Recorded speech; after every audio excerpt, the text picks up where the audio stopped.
रुक कर लेंगे। आनंद, आगे क्या दिखाई दे रहा है? अगले इन 14 दिनों की जुडिशियल कस्टडी में क्या कुछ हो सकता है? देखिए, ईडी की पूछताछ लगातार जारी है। हालांकि अरविंद केजरीवाल अब न्यायिक हिरासत में चले गए, लेकिन ईडी की तफ्तीश इस पूरे मामले में लगातार जारी है। और जो लिकर घोटाला है उसमें जैसे कि जो गोवा से जो कैंडिडेट आते हैं उनके बयान जो है हाल ही में ईडी ने दर्ज किए हैं। अभी कैलाश गहलोत के बयान ईडी ने दर्ज किए हैं। इसके अलावा आम आदमी पार्टी के जो विधायक, एक जो प्रत्याशी थे, उनके घर में ईडी ने रेड करी है। तो अभी इस पूरे मामले में आगे ईडी जो है अपनी तफ्तीश का दायरा और ज्यादा बढ़ाएगी। और जब 14 दिनों के बाद फिर से अरविंद केजरीवाल को एक बार न्यायिक हिरासत से कोर्ट में पेश किया जाएगा, इस दौरान देखना होगा कि अरविंद केजरीवाल की क्या ईडी को फिर से रिमांड की जरूरत पड़ती है।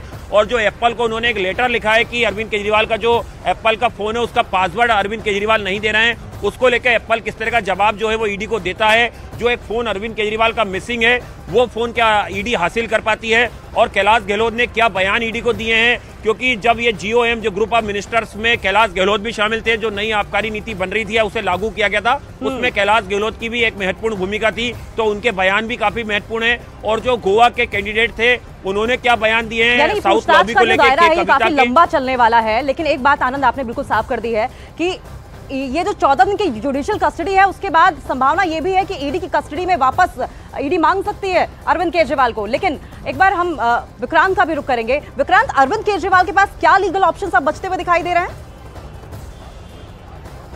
देखिए, लीगल ऑप्शन तो अब केवल एक ही अभी फिलहाल उनके पास है, जो उन्हें हाई कोर्ट में अगर वो चाहेंगे, माफ कीजिएगा, ट्रायल कोर्ट में अपनी जमानत अर्जी दाखिल कर सकते हैं। दूसरा, हाई कोर्ट में उन्होंने अपनी गिरफ्तारी को चैलेंज किया हुआ है, जिस पर 3 तारीख को सुनवाई होनी है। उस पर ईडी को कल तक जवाब देना है। उस मामले में हाई कोर्ट सुनवाई करेगा, तो वहां पर हाई कोर्ट क्या उस मामले में दखल देता है या नहीं देता है। हालांकि इस तरह के मामलों में हमने देखा है कि कोर्ट ने बहुत कम मामलों में दखल दिया है। एक बार एक्यूज की गिरफ्तारी होने के बाद कोर्ट के पास बहुत सीमित विकल्प रह जाते हैं आरोपी के लिए, क्योंकि अब उनकी गिरफ्तारी भी हो चुकी है, उनका रिमांड भी हो चुका है और अब उन्हें जुडिशियल कस्टडी में भेज दिया गया है। तो मामला काफी आगे बढ़ चुका है। तो हाईकोर्ट में उनकी हालांकि याचिका है जिसमें उन्होंने अपनी गिरफ्तारी को अवैध ठहराया था और अपने रिमांड को भी ये कहा था कि गलत तरीके से रिमांड पर भेजा गया। दोनों चीजों पर ईडी से जवाब मांगा हुआ, उस पर 3 तारीख यानी बुधवार को सुनवाई होगी। इसके अलावा उनके पास सुप्रीम कोर्ट में भी, जब हाईकोर्ट से उन्हें उनकी याचिका अगर खारिज हुई तो सुप्रीम कोर्ट जाने का विकल्प है। लेकिन बेल के लिए तो एप्लीकेशन, जो बेल एप्लीकेशन है वो ट्रायल कोर्ट से ही शुरू होगी। सबसे पहले आपको ट्रायल कोर्ट में ही लगानी होगी और यहां से खारिज होने के बाद हाई कोर्ट के बाद सुप्रीम कोर्ट। तो एक लंबा प्रोसेस ये पूरा है बेल का। ठीक है विक्रांत, एक बार आनंद का रुख करेंगे। आनंद, सिक्योरिटी के क्या कुछ इंतजामात हैं? आप बता रहे थे, अपनी बात पूरी कीजिए जरा। तिहाड़ जेल के बाहर और तिहाड़ जेल के अंदर भी क्या जानकारी मिली है? जो देखिए, चूंकि दिल्ली के मुख्यमंत्री अरविंद केजरीवाल हैं और एक हाई प्रोफाइल कैदी के तौर पे अब वो तिहाड़ जेल पहुंचने वाले हैं और तिहाड़ जेल में उन्हें रहना पड़ेगा। जैसा कि पहले से ही मैं आपको बता रहा हूं कि 5 नंबर जेल में तिहाड़ जेल के बड़े अधिकारियों ने मुआयना किया है और वहां पर सुविधाएं देखिए कि किस तरह की सुविधाएं जो हैं, सुरक्षा को लेकर किस तरह की सुविधाएं हैं और सुरक्षा को लेकर 5 नंबर जेल कितनी ज़्यादा महत्वपूर्ण है। कयास ये भी लगाया जा रहा है कि 2 नंबर जेल में भी जो है वो अरविंद केजरीवाल को रखा जा सकता है, क्योंकि 1 और 2 नंबर जेल। नमस्कार, न्यूज़ 18 इंडिया देख रहे हैं आप। मैं हूं आपके साथ मोनिका ठाकुर। नमस्कार, आपके साथ मैं हूं पूजा। और उस वक्त की सबसे बड़ी खबर आपको बता दें, शराब घोटाला मामले में दिल्ली के सीएम अरविंद केजरीवाल को कोर्ट ने 15 अप्रैल तक के लिए न्यायिक हिरासत में तिहाड़ जेल भेजा है। ये इस वक्त की ब्रेकिंग न्यूज है। जी आपको बता दें, ईडी ने केजरीवाल की रिमांड नहीं मांगते हुए न्यायिक हिरासत की मांग की थी और ईडी ने कोर्ट में दावा करते हुए केजरीवाल पर जांच में सहयोग नहीं करने का भी आरोप लगाया। और यही वजह है कि एक बहुत बड़ा झटका यहां पर अरविंद केजरीवाल के लिए, क्योंकि कोर्ट ने 15 अप्रैल तक उन्हें अब जुडिशियल कस्टडी यानी कि न्यायिक हिरासत में भेज दिया है। और ईडी की तरफ से यह भी कहा गया है कि जांच में अरविंद केजरीवाल सहयोग नहीं कर रहे हैं, यानी कि अब अरविंद केजरीवाल को तिहाड़ जेल जाना होगा।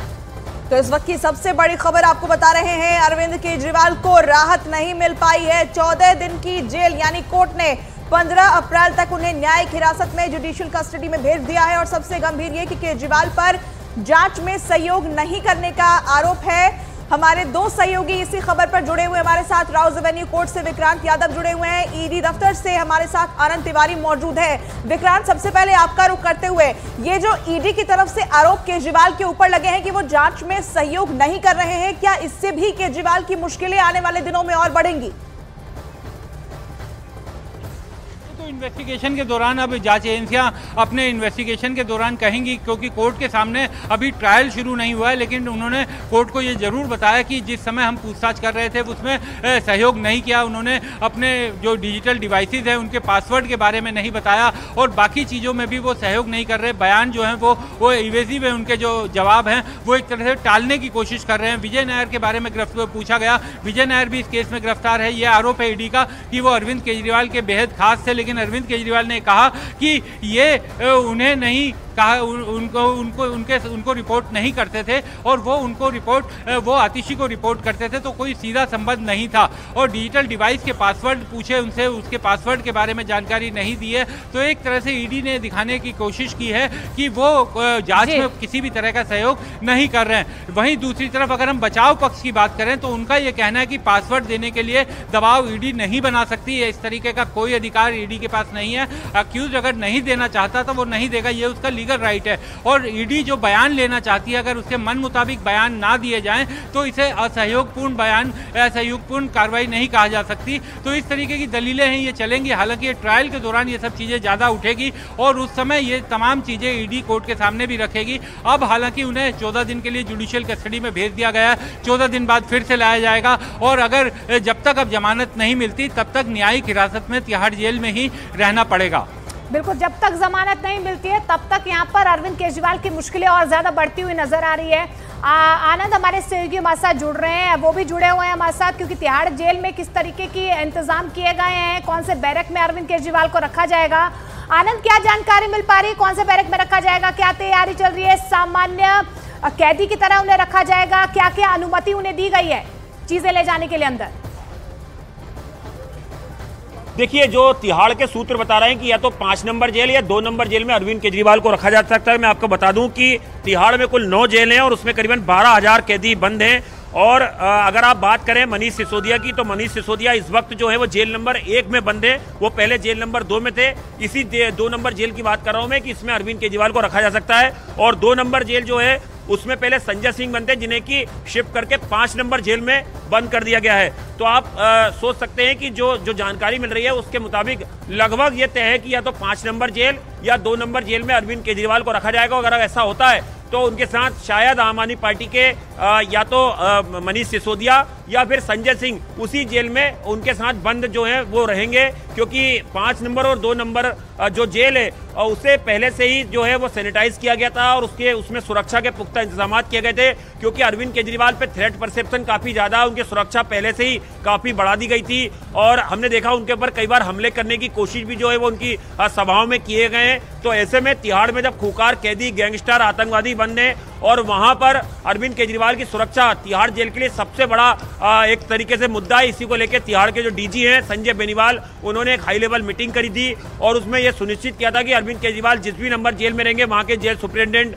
या जेलर जो हैं वो अरविंद केजरीवाल की सुरक्षा का पूरा ध्यान रखेंगे और जो कोर्ट ने आदेश दिए उन्हें जो सुविधाएं जेल में मिलना चाहिए, चाहे वो किताबों की बात हो या दवाइयों की, जो उन्होंने कोर्ट से परमिशन मांगी थी वो मिल गई है। तो वो नियमित तौर पर जो उनको दवाइयां हैं वो जो है तिहाड़ जेल में दी जाए, लेकिन वहां पर वो एक सामान्य कैदी की तरह पे रहेंगे। जो खाना आम कैदी खाते हैं वही अरविंद केजरीवाल को वहां पे दिया जाएगा। जो दिनचर्या आम कैदियों के लिए होती है वही दिल्ली के मुख्यमंत्री अरविंद केजरीवाल के लिए तिहाड़ जेल में रहेगी।